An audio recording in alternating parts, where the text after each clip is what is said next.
Som Yolanda Bonet, som escriptora i he vengut per presentar el meu llibre Crits de mar, que és un llibre nou, però no és nou.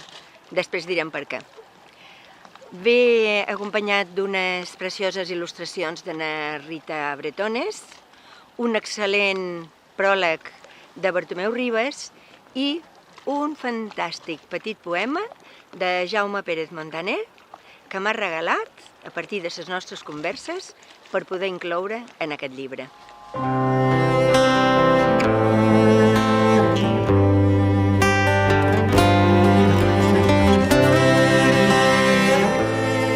Amb el títol Crits de mar es reuneixen petits poemaris que tenen altres títols. Crits de mar perquè la mà de vegades crida i de vegades és amorosa. Té aquests dos conceptes com tenen aquestes idees els mateixos poemes que hi surten.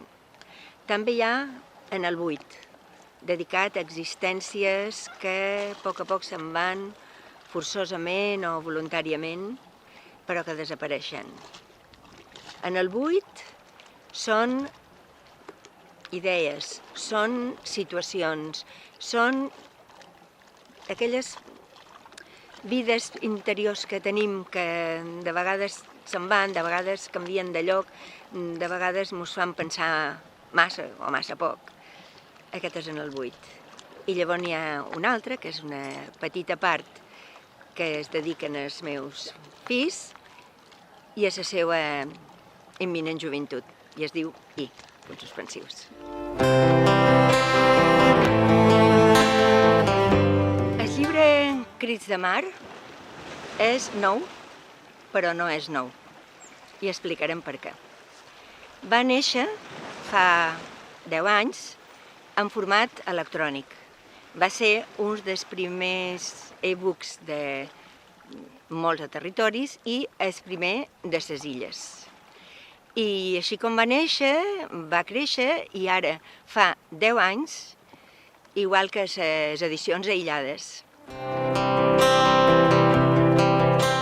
Ramon Mayol, responsable d'edicions aïllades, li estic infinitament agraïda perquè va extreure un poema de Crits de mar. És un poema que es diu Eulària, li va posar música i el canta i l'interpreta amb un grup d'una manera fantàstica. És a dir, que ha donat una vida interior en aquest poema que no tenia.